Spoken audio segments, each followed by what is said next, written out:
தூத்துக்குடியில் வக்ஃபு வாரிய சட்ட திருத்த மசோதாவை நிறைவேற்றிய பாரதிய ஜனதா அரசை கண்டித்து மசோதாவை திரும்ப பெற வலியுறுத்தி மனிதநேய மக்கள் முன்னேற்றக் கழகம் சார்பில் ரயில் மறியலில் ஈடுபட முயற்சி காவல்துறையினர் தடுத்து நிறுத்தியதால் கண்டன ஆர்ப்பாட்டம். மசோதாவிற்கு ஆதரவளித்த பீகார் முதல்வர் நிதிஷ்குமார் மற்றும் ஆந்திரா முதல்வர் சந்திரபாபு நாயுடு புகைப்படத்தை கிழித்தெறிந்து இஸ்லாமிய பெண்கள் போராட்டம்.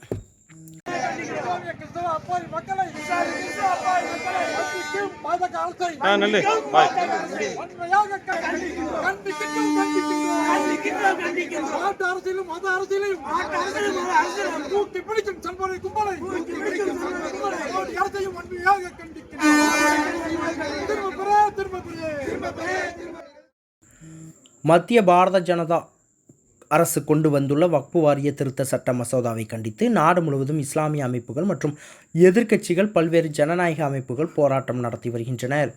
இந்த நிலையில் இன்று தூத்துக்குடி 2ஆம் கேட் அருகே மனிதநேய மக்கள் முன்னேற்றக் கழக மாநில துணைத் தலைவர் சையது அலி தலைமையில் மாவட்ட செயலாளர் முகமது ஜான் உள்ளிட்ட மனிதநேய மக்கள் முன்னேற்றக் கழகத்தினர் இஸ்லாமிய பெண்கள் உள்ளிட்டோர் ஊர்வலமாக வந்து ரயில் மறியல் போராட்டத்தில் ஈடுபட முயன்றனர். அங்கு பாதுகாப்புக்கு நின்றிருந்த காவல்துறையினர் ரயில் மறியல் போராட்டத்தில் ஈடுபட்டு வந்த மனிதநேய மக்கள் முன்னேற்றக் கழகத்தினரை தடுத்து நிறுத்தினர். இதனைத் தொடர்ந்து அந்த பகுதியில் மனிதநேய மக்கள் முன்னேற்றக் கழகத்தினர் வக்ஃபு வாரிய திருத்த சட்ட மசோதாவை கண்டித்தும் மசோதாவை திரும்ப பெற வலியுறுத்தியும் இஸ்லாமியர்களின் மீது தொடர்ந்து தாக்குதல் நடத்தி வரும் மத்திய பாரதிய ஜனதா அரசை கண்டித்தும் கண்டன கோஷங்கள் எழுப்பப்பட்டது. அப்போது திடீரென்று இஸ்லாமிய மக்களின் ஆதரவுடன் வெற்றி பெற்ற பீகார் முதலமைச்சர் நிதிஷ்குமார் மற்றும் ஆந்திர முதலமைச்சர் சந்திரபாபு நாயுடு ஆகியோர் புகைப்படத்தை இஸ்லாமிய பெண்கள் கிழித்தெறிந்து தங்களது எதிர்ப்பை வெளிப்படுத்தினர்.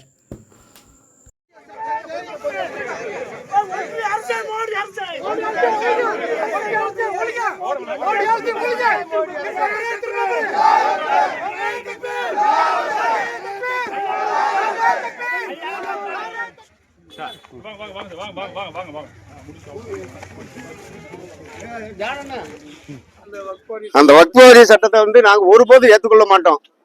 அது எங்களுக்கு அந்த சட்டமே எங்களுக்கு தேவையே இல்லை. இது மோடி அரசு அது எங்களுக்கு எங்க சொத்துப்புறம் கொள்ளையடிக்கிறதுக்காக இந்த சட்டத்தை அவங்க தன்னிச்சையா ஏற்றிருக்காங்க. இதுக்கு ஆதரவு அளித்த நிதிஷ்குமாரும் சந்திரபாபு நாயுடு இவங்க 2 பேரும் சிறுபான்மை ஓட்டுல ஜெயிச்சவங்க.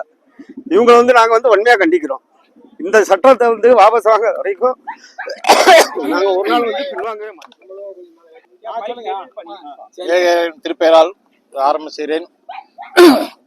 தொடர்ந்து வஞ்சிக்கப்பட்டு வரும் இஸ்லாமிய சமூகத்துடைய ஒட்டுமொத்த முத்தலாக்கில் இருந்து தொடர்ந்து இஸ்லாமியர்களை வஞ்சிக்கும் இந்த மோடி அரசு இந்த வக்ஃபு சொத்து என்றால் என்ன என்று முதல்ல விளைக்கணும்.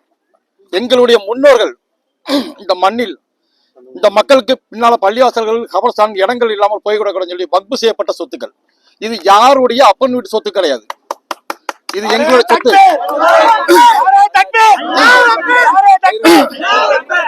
நாங்க எங்களுடைய கபர்ஸ்தானை கூட இவங்களுக்கு விட்டு கொடுக்க மாட்டோம். எங்களுடைய அடக்க ஸ்தலத்தை கூட இவங்களுக்கு விட்டு கொடுக்க மாட்டோம்.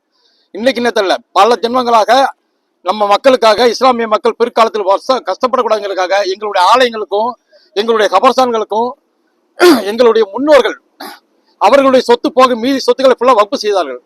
இன்னைக்கு நிறைய அரசாங்க இடங்கள் இருக்கிறதே எங்க வக்ஃபு சொத்துல தான். கண்டிப்பா இன்னைக்கு ஏகப்பட்ட அரசாங்கத்துக்குள்ள இடமாக வக்ஃபு செய்யப்பட்ட இடத்துல தான் அவங்க இருக்காங்க. நாங்க இதுவரைக்கும் அதை கேட்டுக்கல. ஏனென்றால் மக்களுக்காக நாங்க பாடுபட்டு இருக்கோம்.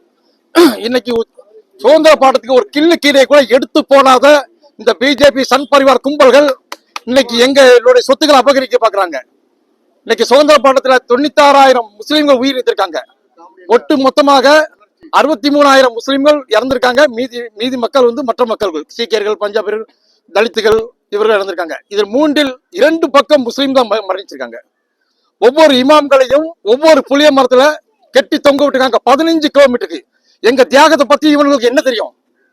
எங்க தியாகத்துல ஒரு குச்சி கூட எடுத்து போனாத இவங்க எங்களுடைய சொத்துக்களை அபகரிக்க திட்டம் போட்டு நல்லியல் சட்டத்தை அமல்படுத்துறாங்க. ஒரு காலமும் இஸ்லாம் சமூகம் ஏத்துக்கிறாது. எங்களுடைய பச்சை குழந்தை வயிற்றுல உள்ள கருக்கு கூட இந்த சட்டங்களை ஏத்துக்கிறாது. இந்த சட்டத்துக்காக தொடர்ந்து போராட்ட களத்தை சந்திப்போம். தொடர்ந்து போராடிக்கிட்டு தான் இருப்போம். என் பேர் முகமது ஜான், மாவட்ட செயலாளர் மனிதநேய மக்கள் முன்னேற்ற கழகம். செய்திகளை உடனுக்குடன் தெரிந்து கொள்ள உங்கள் கரம் டிவியை சப்ஸ்கிரைப் செய்யுங்கள். அதோடு பெல் பட்டனையும் கிளிக் செய்யுங்கள்.